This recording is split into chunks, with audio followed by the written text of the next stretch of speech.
So now that we know something about autoimmune disease, here's something that the average person doesn't consider. Millions of Americans have allergies.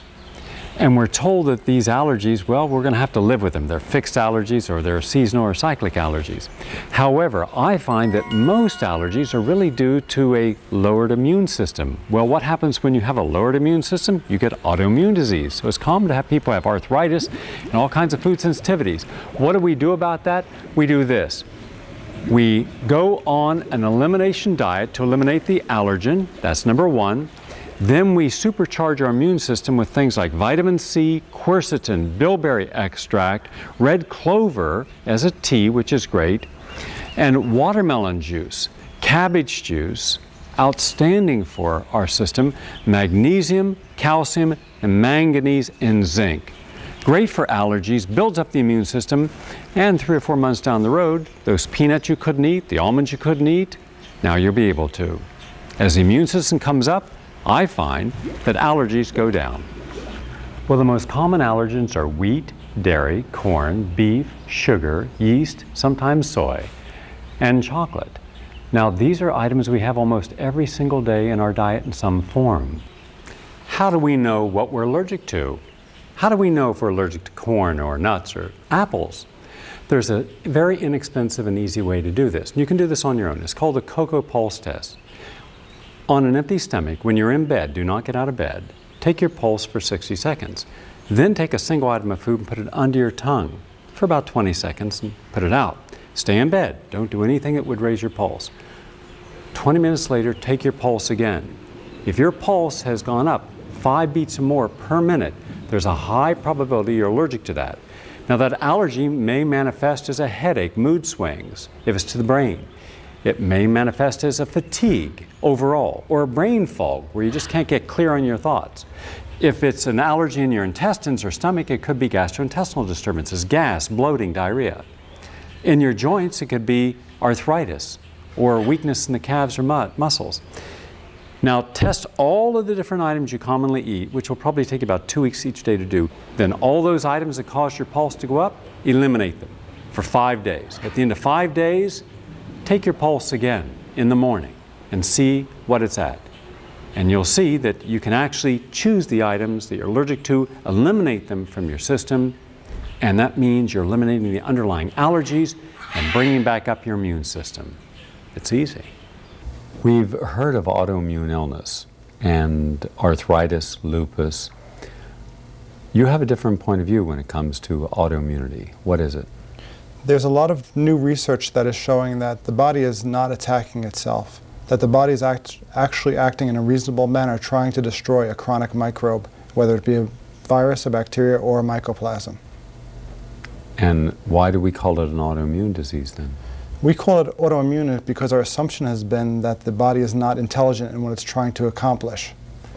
In reality, the body is intelligently trying to rid itself of a microorganism, taking some healthy tissue with it. That's what we call the autoimmune portion. Ideally, the body would get rid of the microbe that it's attacking, and the disease would be resolved. That's not happening in our culture. It's not happening a lot, and there's a lot of reasons for that. One of them is vaccination. What's wrong with vaccination? Vaccines change the immune system. They change the priorities from bacterial to viral. But many vaccines are also made with bacterial particles, DNA-altered particles. 90% of the vaccines in our culture are against viral illnesses. That's not the illnesses that are most likely to strike children.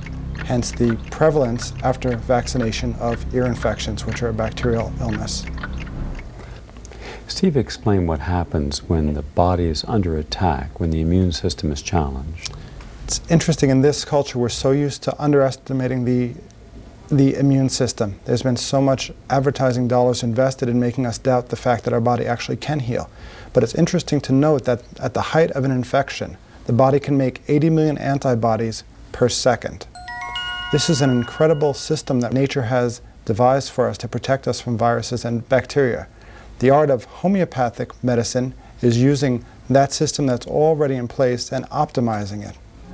300 trillion cells in the body, billions of reactions per second. The immune system is there in most of the cases that I treat. It just needs to be balanced and supported. Steve, a lot of people suffer from Crohn's disease. How would you go about understanding it? Crohn's is an autoimmune disease, but it's also an emotional disease. And it's interesting that research has shown that there are as many neurons in our gut, in our gastrointestinal tract, and our stomach as are present in the human brain. And it's actually, research is showing that the intestines are functioning as a second brain.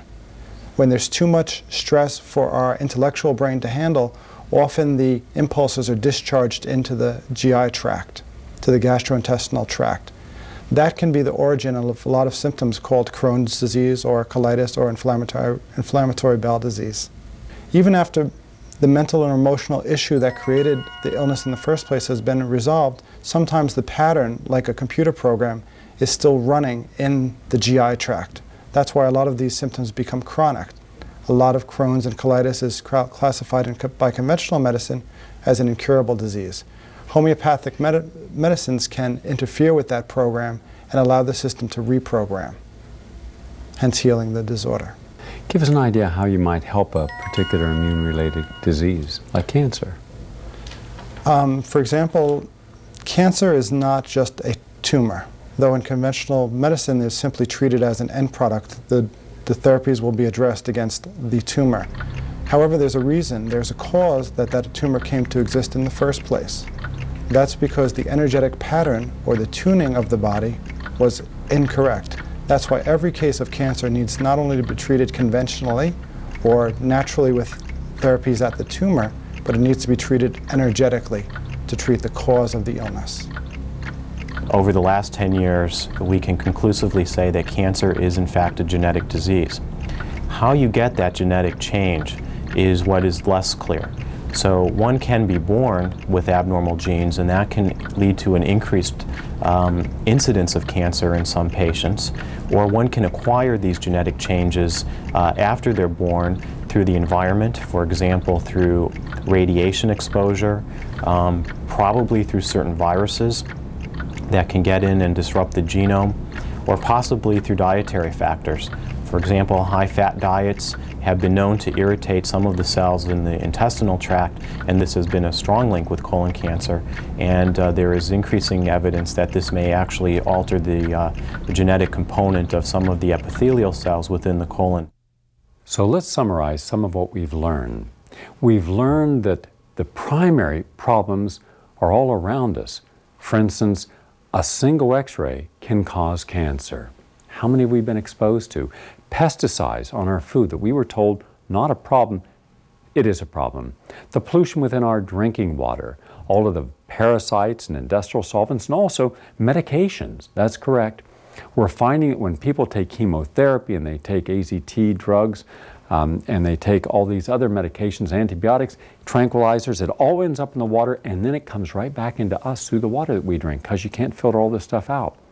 We've learned also that we're eating too many processed foods, adulterated foods, that viruses and bacteria that we are surrounded by can also affect our immune system and hence lead to disease. We have learned that electromagnetic pulses that emanate from our television sets, our computers, our cellular telephones, and just all the wiring in our houses, that little digital clock and our electric sleeping blanket and the microwave oven and the food blender, everything that uses energy also throws out a pulse. Well, the good news is that we can measure the frequency of these and then keep appropriate distances from them. We don't have to take those X-rays unless it's absolutely deemed necessary. We can start looking for more appropriate ways of dealing with infections, even bacterial infections, instead of automatically relying upon an antibiotic. We can clean up our diet and look at the worst parts of what we've been told. Meat, dairy, alcohol, sugar, caffeine, and highly processed foods and artificial sweeteners. If we just got rid of all that and got an air filter for our house and office, got a water filter, or started drinking bottled water, distilled water, and mineral water, if we start eating organic produce, then just by what we have eliminated, we will give our immune system a break and allow it to recover so it's able to fight the things like viruses and bacteria that we're going to come into contact with. These are important. And then, of course, the genetic expression. And genes are